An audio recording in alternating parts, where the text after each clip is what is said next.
jouer sur la compréhension des choses. On a vu l'État français qui réfléchit sur le bien commun, paysage ordine, la sensibilisation de la population. On voit, dans le cas de Dresde, une appropriation, les controverses, d'abord dans la société également bougé. Ansgar, je vais vous poser une question très difficile. Où est le bien commun dans tout ça? Oui, effectivement, la question est difficile. Est-ce que le bien commun, il est dans des objets qu'on va reconstruire, conserver, ou est-ce qu'il est dans la relation à ces objets? Moi, il me semble que l'exemple que je trouve vraiment passionnant, hein, je suis allée en touriste à Dresde il n'y a pas très longtemps, et à voir comme ça cette explication de toute l'histoire, j'ai vraiment trouvé ça passionnant. Mais je crois que ça montre bien qu'il y a des objets, il y a les objets patrimoniaux, et puis il y a la manière de les regarder, la manière de les inscrire dans une histoire, dans une mémoire, et je crois que le paysage, il a aussi ce rôle-là, c'est de mettre l'accent sur la racine.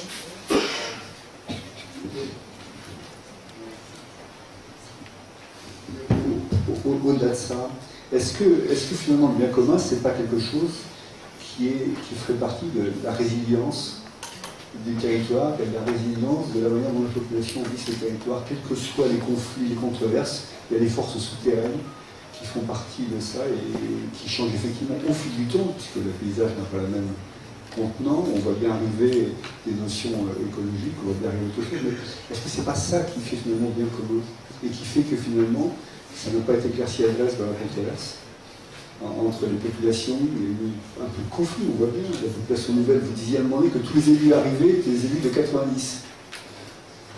Et on voit bien la difficulté, et j'en reviens à l'État, de définir les choses et de voir de quelle manière la population va s'emparer de ce sujet. En gros, on est dans une difficulté aussi, qui est là aussi une controverse entre ce que peuvent penser les décideurs et ce que peuvent penser les gens. Commun, là j'ai réagi sur bien. Oui. Je crois qu'il faut aussi réagir sur commun. C'est le commun de qui? Est-ce que c'est le commun de l'humanité quand on est dans une procédure de classement? Et on a beaucoup réagi ces derniers jours sur la question de l'échelle et de l'échelle des acteurs. Mais réfléchir au bien commun, c'est vraiment poser la question de qui est ce commun, de comment il se construit, de qui a le droit de prendre la parole pour dire oui, j'appartiens à ce commun. Je ne sais pas si on s'engage tout de suite dans une réflexion sur la différence entre patrimoine et bien commun. Allons-y, affrontons. Moi, ce que j'avais proposé, c'est de dire que le bien commun est une espèce d'alternative au patrimoine. Et là, c'est vrai que toute cette présentation du cas de Dresde, je crois qu'elle montre très bien à la fois l'importance du patrimoine, ça je crois qu'on l'a vu pendant toutes ces présentations qui ont précédé, l'importance de l'héritage, l'importance de la transmission, etc. Mais à travers l'idée de patrimoine, on voit bien toute la difficulté qu'il y a à décider ce que c'est que ce patrimoine et quelles vont être les procédures. Et je reprends l'expression et ce que vous pointiez en conclusion, qui est cette fameuse question de l'authenticité.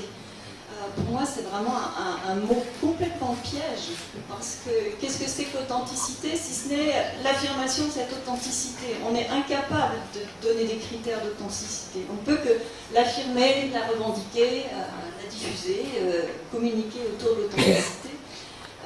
Et donc là, on voit bien une des limites, il me semble, à la fois à la définition du patrimoine et puis à sa gestion. Alors, souvent, on dit, mais le patrimoine, c'est du bien commun. Alors ma proposition, c'était de dire, mais est-ce qu'on ne peut pas se saisir de cette expression de bien commun qu'on voit maintenant très utilisée? Et c'est révélateur, hein, je trouve que c'est intéressant, cette prolifération de la notion de bien commun. Non pas pour, en quelque sorte, toiletter le patrimoine, essayer de gommer tout ce qui nous dérange avec le patrimoine, mais essayer d'en faire autre chose, et de dire autre chose avec ce terme de bien commun, c'est-à-dire mettre l'accent plus sur le regard sur ces biens, la relation qu'on a construite dans l'histoire sur ces biens, et puis pourquoi ça nous est commun? Qu'est-ce qui fait que ça nous est commun et quel projet on construit derrière ce commun? C'est-à-dire vraiment disséquer un peu ces deux mots pour essayer de voir qu'est-ce qu'il y a dans le bien, qu'est-ce qu'il y a dans le commun et qu'est-ce qu'il y a dans cette idée qu'on transmet. Je crois que j'ai déjà eu l'occasion de le dire. Moi, ce qui m'intéresse, c'est la transmission après. Il y a évidemment la transmission avant, mais ça, on la connaît bien, j'ai envie de dire. Par contre, ce qui est beaucoup plus difficile à réfléchir, c'est la transmission après. Vers qui? Quoi? Vers qui? Pour qui? Pour en faire quoi? Et c'est un petit peu mon idée. Le bien commun, c'est de dire, mais réfléchissons à la suite de la transmission. Et en même temps, réfléchir à l'après, c'est un moment qui se fabrique. On fabrique le patrimoine, on fabrique quelque chose. Vous aviez évoqué, Denis évoqué tout à l'heure une formule « penser l'identique ». Comment penser, comment penser ce qui sera patrimoine un jour? Comment, à un moment donné, surtout dans la fabrication de la ville, et c'est encore c'est spectaculaire, ça l'est moins dans le paysage, parce que les paysages sont plus longs. Mais comment penser quelque chose? Comment, à un moment donné, quel est le référent? Là, on voit bien que le référent était le, comment vous avez dit, néocanalisme. Est-ce que le référent est culturel? Le référent me semble... Oui, il est totalement culturel et comment ne pas le qualifier ainsi quand on le sort du musée? Musée lui-même, objet de patrimoine, mais en même temps objet d'investissement civique. Et là encore, un moment important à Dresde, ça a été le retour des œuvres. En 1958, le musée est reconstruit, le Grand Musée de Peinture, un des plus beaux musées d'Europe, puisque cette cour de Saxe avait des collections exceptionnelles. Les œuvres avaient été confisquées et emmenées à Moscou. Et en 1958, arrive le train de Moscou avec les œuvres pour la réinauguration du musée. Et on sort le Canaletto avec l'image de la ville telle qu'elle n'est plus, telle qu'elle a été vue à la cour en 1758. Et donc là, la réflexivité va dans tous les sens. Et donc, oui, c'est culturel, mais en même temps, c'est totalement idéologique. Et puis, c'est aussi sincèrement civique. Parce que le monsieur qui a organisé le train de Moscou a beau être un horrible bureaucrate du parti compromis avec la dictature, en même temps, c'est celui qui a regagné pour sa ville un patrimoine devant laquelle tout le monde a pleuré le jour de l'arrivée du train. Et donc, là encore, on ne peut pas être dans une vision tranchée totalement. Et je crois que notre conception, non seulement de l'identité, mais aussi du paysage, doit être suffisamment ductile pour absorber, ou pour au moins saisir, sentir ces différentes dimensions. Alors, pour rebondir sur cette approche culturelle, la photographie que vous utilisez comme référent, de Jacquet, là, moi, il y a un mot qui m'a surpris, c'est le mot pittoresque.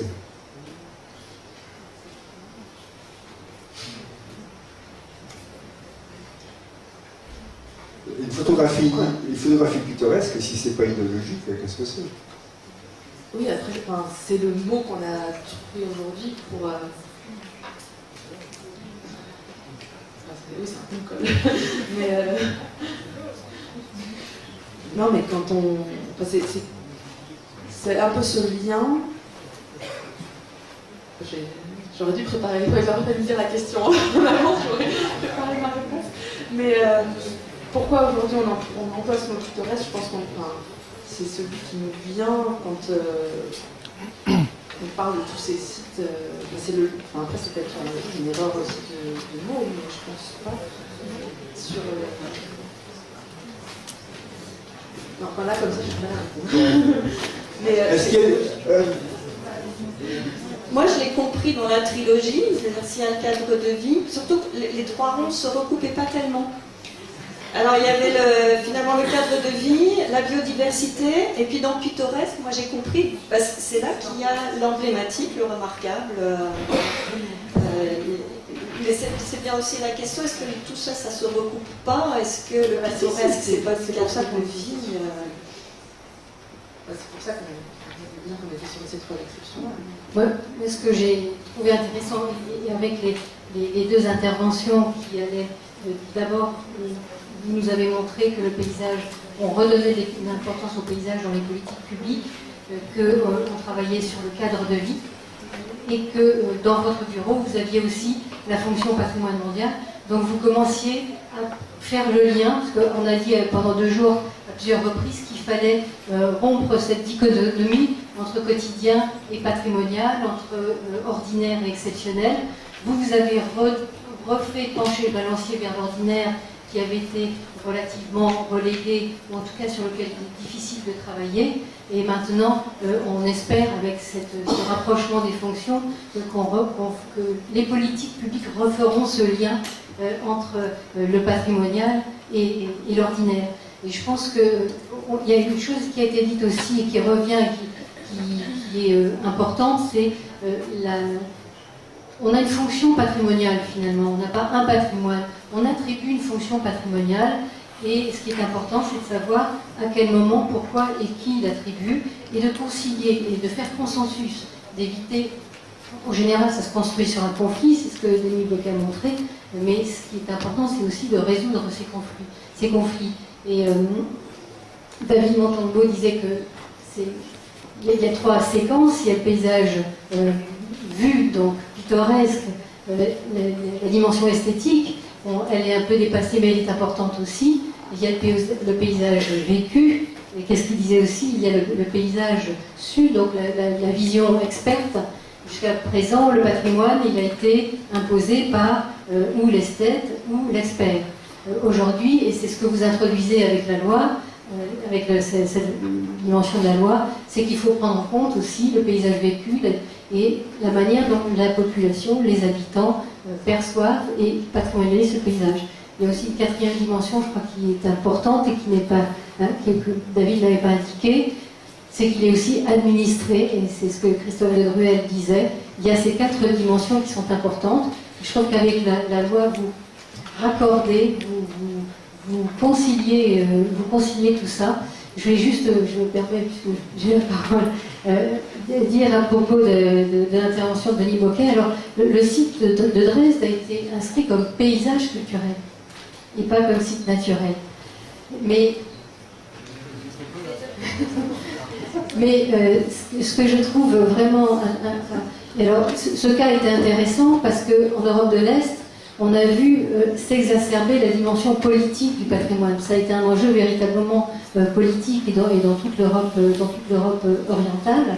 Ça me semble assez intéressant, cette exacerbation. Et ce que le dossier montre aussi, c'est qu'on ne peut pas...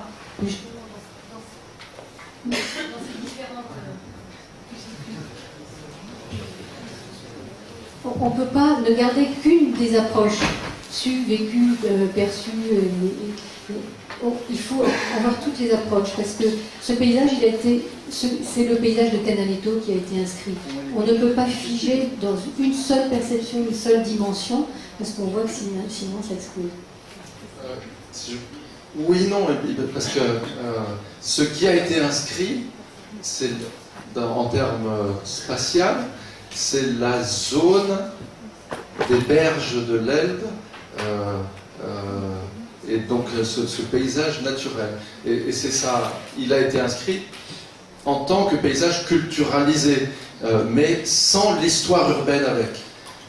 Et même Canaletto est marginal par rapport à ça, puisque Canaletto, lui, c'était toujours l'exaltation de la ville de Cour.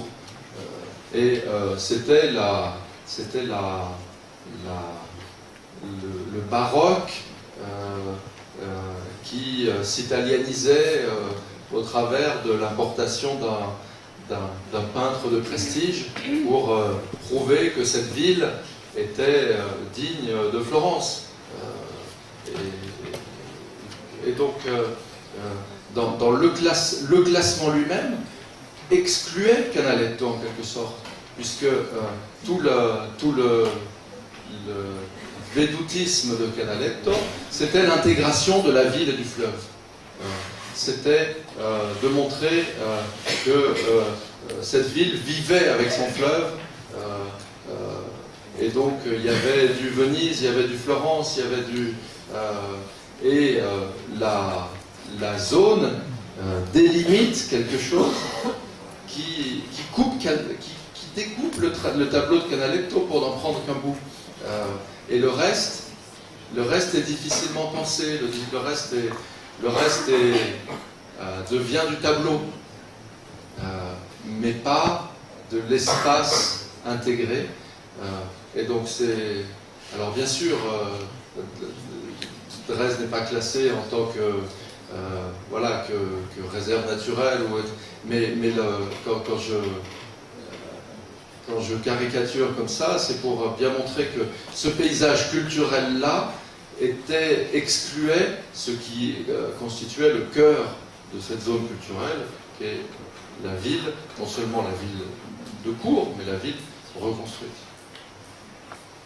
Quelques questions? Non, juste une petite précision sur le terme pittoresque. Pittoresque, c'est le terme historique qui figure dans la loi de 1930 sur les sites. Ce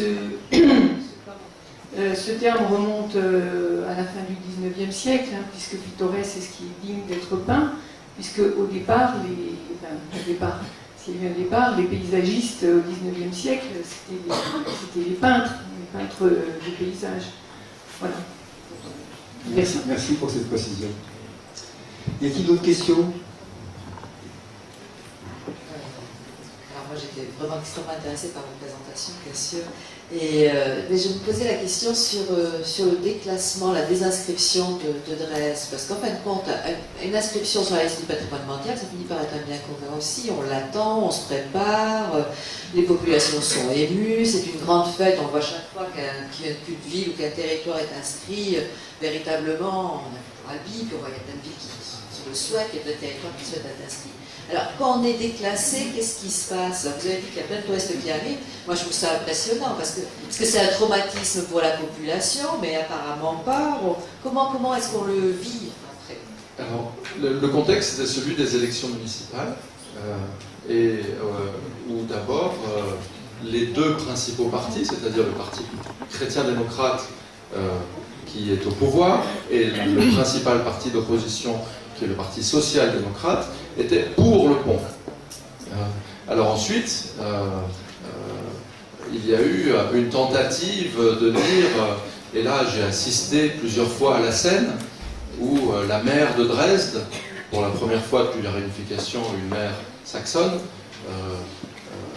la maire de Dresde sortait le dessin du futur pont, et devant les différentes commissions, essayait de prouver qu'il est beau. Et c'était la seule rhétorique. Et c'était voué totalement à l'échec. Quant à la communion civique, elle était elle-même extrêmement ambiguë, puisque il y a eu une pétition contre le pont qui a recueilli 66 000 signatures. Donc dans une ville de 500 000 habitants, c'est un tiers des électeurs presque. En même temps, 2 tiers des électeurs ont voté pour les partis qui étaient pour le pont, en sachant qu'en découlerait le déclassement. C'était annoncé par l'UNESCO. Oui,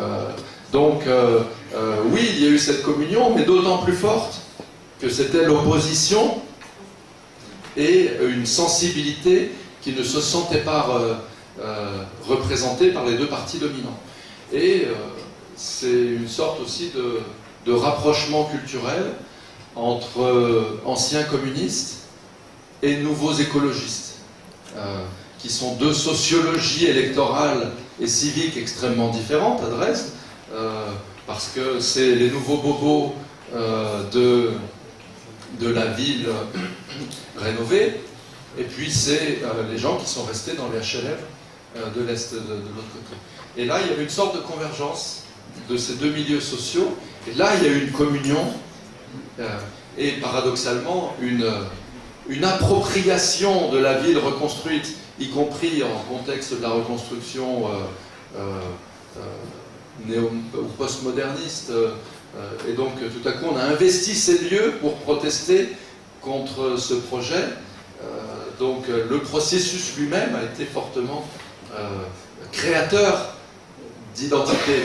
Et le déclassement à renforcer presque cette identité. Dans un contexte où les partis politiques dominants savaient très bien, mais ils ont à peine fait semblant. Cette rhétorique du « regardez mon pont comme il est beau » ne marchait pas du tout. Et je me rappelle avoir reçu, parce que la ville de Bordeaux était inquiète, parce qu'elle avait un petit peu... Elle avait un pont en construction également. Voilà, elle avait peur de subir le même sort, etc. Et donc je recevais souvent à Dresde des responsables bordelais pour essayer de monter une rhétorique avec eux. Et quand ils voyaient, quand on allait voir la maire et qu'elle nous refaisait la scène qu'elle faisait devant les commissions de l'UNESCO, les Bordelais se rendaient compte qu'ils avaient quand même des arguments un peu plus articulés et finalement repartaient moins inquiets qu'ils n'étaient arrivés. En fait, la victoire, c'est que Dresde est devenu un paysage ordinaire pour les habitants. C'est devenu leur paysage ordinaire, leur paysage de vie, et donc finalement, cet acte-là a favorisé une appropriation accrue de quelque chose qui va arriver. Oui, la venue dans ces lieux, parce que cette zone reconstruite, historicisée, est presque pas habitée, et donc elle a favorisé ne serait-ce que la venue en ces lieux, et puis aussi elle a favorisé, voilà, dans le débat urbain, elle a favorisé cette réappropriation par les Saxons de leur propre destin. Parce que c'était ça, y compris le destin de faire une bêtise en construisant un pont horrible, mais ça faisait quand même partie du processus, même si c'est ça qu'a gagné à la fin. Ça aussi, c'était de dire, allez, on le fait. Et donc, même chez ceux qui étaient pour le pont, il y a eu une mobilisation à laquelle on est moins sensible, parce que nous, on préfère le paysage préservé, mais honnêtement, il y a eu, d'un point de vue de sociologie politique, aussi une mobilisation civique autour de « on veut cette infrastructure » parce que depuis que notre ville s'est retrouvée sur l'axe Europe centrale, port de Hambourg, on a besoin d'avoir moins de bouchons le matin. Et donc, même eux étaient investis dans leur ville, et je pense que depuis la situation est apaisée, le tourisme marche très fort, ce qui est nouveau, et puis somme toute, les gens vont de plus en plus se promener au bord de l'Elbe, parce qu'ils en ont pris l'habitude au moment des luttes contre le pont. Ben oui, et puis j'ai envie de rebondir sur ce que vous disiez là, mais est-ce que le label, c'est pas aussi du bien commun? Et plus que le label, il me semble que ce qui est intéressant dans cette histoire, c'est cette reconnaissance, finalement. Et que ça reste. Et que même s'il y a des classements, il y a une reconnaissance de ce qui avait été fait et qui, elle, fait partie de l'histoire.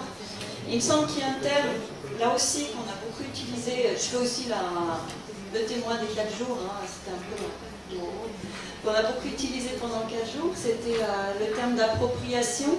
Et quand je reprends votre boucle que vous proposiez tout à l'heure pour essayer de synthétiser ce travail de la politique publique autour du paysage, l'appropriation, elle se retrouve à chaque moment. La connaissance, par exemple, on voyait l'intérêt de la connaissance dans la fabrique du patrimoine ou du bien commun, mais la connaissance, c'est aussi celle des habitants. C'est plus forcément la connaissance de l'expert ou de l'esthète, c'est aussi la connaissance des lieux des habitants et qui fait partie aussi de ce processus. Il y a un politologue, je ne ferai pas d'autres citations, mais qui a travaillé sur le bien commun et qui, je trouve, a une expression qui est assez utile, c'est de dire mais le bien commun, c'est une catégorie à remplir. C'est pas un bien dont on hérite et qu'on va transmettre. C'est quelque chose, c'est une catégorie qu'on va remplir avec diverses choses, avec des biens qu'on nous a légués, bien sûr, puis aussi avec cette reconnaissance qui fait partie de la fabrique, et puis tout ce qui se joue et se vit autour de ces événements, et c'est là aussi que ça se construit du bien commun. Et ça intègre bien davantage, et puis ça évolue aussi, ça se redéfinit au fil des événements qui ne sont pas toujours un long fleuve tranquille. Ça, Si on a le temps de copier des maths, j'ai trouvé ça très intéressant et je voulais pointer le fait que finalement le cas de Dresde montre peut-être effectivement une pensée séparatiste sur le territoire conduit à des impasses. C'est-à-dire que si on ne pense pas la relation de la ville au fleuve comme fondatrice de la ville, et qu'on pense le fleuve de son côté et la ville de son côté, on voit bien qu'on arrive à des formes d'impasse. Mais ce qu'il faut aussi reconnaître, c'est que cette pensée séparatiste, elle est toujours à l'œuvre de façon extrêmement forte. Alors on parle de paysage dans les colloques, etc., mais c'est une bataille de tous les instants au quotidien. C'est compliqué. La question la notion du bien commun, qui est une notion merveilleuse et formidable. Il y a un auteur qui s'appelle Jared Diamond, qui est vous connaissez peut-être, qui est un professeur de l'Université de Californie, qui parle de la tragédie des biens communs. Et il évoque, pour évoquer la tragédie des biens communs, il évoque par exemple le stock des poissons dans les mers du monde. Voilà, c'est un bien commun. Les poissons n'ont pas de frontières, ils ne connaissent pas les eaux territoriales de la France, du Japon, etc. Et le pillage, d'une certaine manière, est à l'œuvre. Voilà. Et donc, il faut qu'on arrive, d'une certaine manière, c'est pour ça que les politiques du ministère sont si importantes, c'est très important. Mais on voit bien comme c'est difficile, parce qu'on voit bien aussi que le ministère, même la question du paysage, c'est difficile de faire exister la question pleinement du paysage, avec ceux qui parlent du développement des énergies, avec ceux qui parlent des autres questions environnementales, de biodiversité, etc., etc. Et on voit bien que même dans les années 90, cette émergence en France en tout cas, de ce concept de paysage, il y a eu beaucoup de colloques comme ça dans les années 90. Ça n'a pas suffi pour que ce soit évident que la question du Grenelle de l'environnement, ou les questions posées par le Grenelle de l'environnement, devaient à l'évidence, certainement, s'inscrire dans une logique, une démarche, d'une certaine manière, qualitative et intégratrice, qui est celle du paysage. Donc c'est un combat de tous les instants. Je pense que c'est bien qu'on l'entende et qu'on le dise. Oui, je pense que c'est surtout la transversalité. Et effectivement, je ne l'ai pas dit en préambule, mais c'est vrai qu'il est intéressant de voir qu'il y a un bureau en charge du paysage qui est dans une des directions générales du ministère, alors qu'il y a plein d'autres directions générales qui portent des politiques, notamment effectivement en termes soit d'infrastructures de transport, soit en termes d'énergie renouvelable, etc., qui sont ailleurs. Donc cette transversalité, c'est un travail effectivement de tous les jours, ou en tout cas d'avoir effectivement des directeurs généraux qui réussissent à se parler entre eux, mais je pense que c'est là justement qu'on montre tout l'intérêt du portage de politiques de paysage à l'échelon des collectivités, où la transversalité, elle est parfois quand même plus facile, je ne sais pas, mais en tout cas, elle peut être mise en œuvre de manière un peu plus coordonnée quand on a effectivement des directions sectorielles qui sont un peu plus qui se parlent un peu plus. Donc c'est aussi tout ce que tend effectivement à faire là toute la réflexion sur la loi cadre biodiversité, c'est de montrer que voilà, il faut que s'approprie la réflexion sur le paysage et le bon échelon des collectivités, et aussi que cette transversalité doit se retrouver et doit se retrouver finalement chez les hommes, chez les politiques qui mettent en œuvre leur politique, que ce soit communale, intercommunale ou départementale. Et l'intercommunalité aujourd'hui permet effectivement d'avoir toute cette réflexion qui touche à toutes les politiques sectorielles et du coup de pouvoir avoir cette transversalité. Deux brèves questions, on finit parce qu'il y a un repas et il y a des départs pour rentrer tout à l'heure. Je vais être volontairement provocateur, mais à propos du bien commun, pourquoi on ne pourrait pas dire c'est mon paysage, ce n'est pas le vôtre? Les amis de Dresde, ils ont dit à un moment donné, c'est notre paysage, ce n'est plus le vôtre. Bien. Et ce que j'ai remarqué avec le classement de la Loire, c'est qu'en fait, ce n'était pas tellement le paysage de la Loire qui était propriétaire c'était pas la propriété des habitants de la Loire, c'était plutôt la propriété des autres, de ceux qui venaient dans ce territoire, qu'il avait aimé, il y avait des châteaux, etc. Il y a, le prince d'Édimbourg aussi qui est venu et qui l'a affirmé lui-même. Il a fallu que, quelque part, quelqu'un dise « mais ça a une valeur universelle » pour que nous-mêmes on se mobilise pour dire « mais oui, bien sûr, c'est aussi notre paysage ». Mais ce n'était pas entièrement le nôtre au début, ce n'était pas entièrement celui des habitants. Donc à un moment donné, à l'inverse, on peut dire « c'est mon paysage, ce n'est pas le vôtre, et je le revendique ». Ce n'est pas forcément le bien commun qui a raison, pas toujours. Mais en même temps, on relance une dialectique qui est encore plus compliquée, et la solution est encore plus difficile. Deuxième question, brève. Oui, très rapidement. Quelle est votre, c'est une question surtout pour Madame Le Déjacquet. Quelle est votre réflexion sur la question de l'éclairage public, que ce soit dans les villes, dans les campagnes, et de la protection de l'environnement de votre terrain? Merci.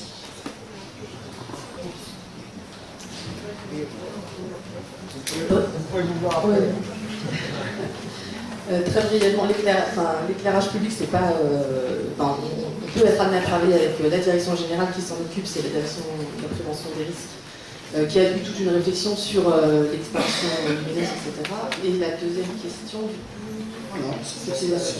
Mais on peut en discuter effectivement entre midi et deux, parce qu'on est un peu au courant de ce qui se passe. Mais c'est pas chez nous. C'est une jolie conclusion, on va fermer la lumière de la salle pour pouvoir aller manger. Moi, je vous remercie infiniment.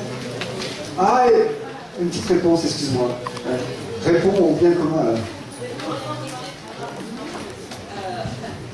Puis je trouve que la dernière question, elle montre bien, c'est la pensée séparatiste. Il y a pas aussi, il y a le paysage la nuit aussi. Et puis il y a le paysage polysensoriel, c'est aussi, il n'y a pas que ce qu'on voit, il y a aussi ce qu'on sent, etc.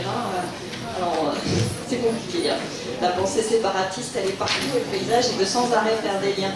Alors, juste répondre, mais je crois que c'est important la question de, mais c'est notre paysage à nous, ou celui des autres, et quel est le statut de nous et ça, il me semble que c'est vraiment un des enjeux. C'est pour ça que je disais, le bien commun, c'est une très belle formule, mais ça peut être un piège, mais comme le patrimoine aussi d'ailleurs. Hein. Tout dépend de qui on met dans le commun. Et on peut aussi instrumentaliser un paysage au nom de c'est chez nous. On le voit énormément sur les terrains sur lesquels je travaille en montagne, hein, où on a une instrumentalisation et du paysage et du patrimoine et du bien commun au nom de l'entre-soi. On reste chez nous. Notre commun, il est tout petit, et l'identité, c'est la nôtre, et elle ne bouge plus, et c'est utilisé pour refuser justement toutes les valeurs que semblerait porter la notion de bien commun, d'ouverture, de transmission, de responsabilité. On n'a pas tout dit, hein, quand on a dit bien commun. Merci Anne-Garde, d'autant plus que, comme Anne-Garde avait encore beaucoup de choses à dire, qu'il y avait même un PowerPoint qu'elle n'a pas montré, on reviendra sur le bien commun, ça sera peut-être l'objet de la prochaine Nature et Paysage. Bon, tout ça pour dire que merci infiniment à la patience de ceux qui étaient à la tribune, merci infiniment à tous ceux qui étaient là, parce que vous avez été attentifs. On croyait à un moment donné qu'un jour et demi, ça serait long, et en fait, on se rend compte qu'au bout d'un jour et demi, on pourra encore rester à discuter. Merci à tous ceux qui ont collaboré, notamment la Mission Noire que j'ai oublié de citer, parce que la Mission Noire, quand même, nous a formidablement aidé pour faire venir Marie-Lise, un petit mot.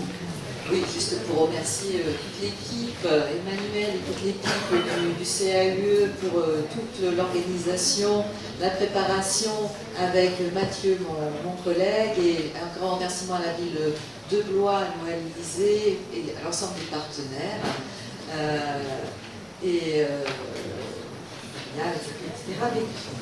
Ces rencontres étaient importantes, ça a montré qu'on pouvait travailler aussi à plusieurs sur ce projet. Il y a eu un comité de pilotage quand même qui a été très constructif avec le ministère de l'écologie, avec Aude Desjacquet, et on la remercie aussi infiniment. Je crois que c'était important. On va essayer de On va essayer de faire des actes, et absolument. de faire des actes dans la suite. Donc ça va être un. Je sens l'équipe du CAE qui se dit encore des actes. Merci à vous tous. En tout cas, on mettra tout en ligne et je crois que ça c'est important pour tout le monde et notamment aussi pour les membres de nos structures et pour les étudiants. Je crois que c'était surtout un mot de remerciement. Et puis dire qu'on aura de prochaines rencontres. Alors sur le paysage, vous avez Nature et Paysage dans 2 ans. Et pour l'association nationale, on va continuer à travailler continuer à réfléchir sur le paysage, sur différents axes, parce qu'il y a quand même beaucoup de réflexions qui sont portées en ce moment par à la fois le ministère, les CAUE, les DREAL, etc. Donc on va continuer quand même à réfléchir et voir sur quel axe. Et on vous invite aussi, parce que le travail sur le paysage, on a parlé aussi des outils de gestion, et donc je vous réinvite aux prochaines rencontres que l'on organisera à Tours et Chinon au mois de novembre, où on parlera plus de la loi patrimoine et de son impact sur les outils ZPPIP, alors que maintenant, mais ABAC, secteur sauvegardé, site inscrit et classé, et je crois que ce sera un temps aussi de débat important pour voir comment ils évoluent, s'ils évoluent, et comment on se positionne, à la fois l'État, mais aussi les collectivités et le gouvernement, forcément, dans les différents instants. Voilà,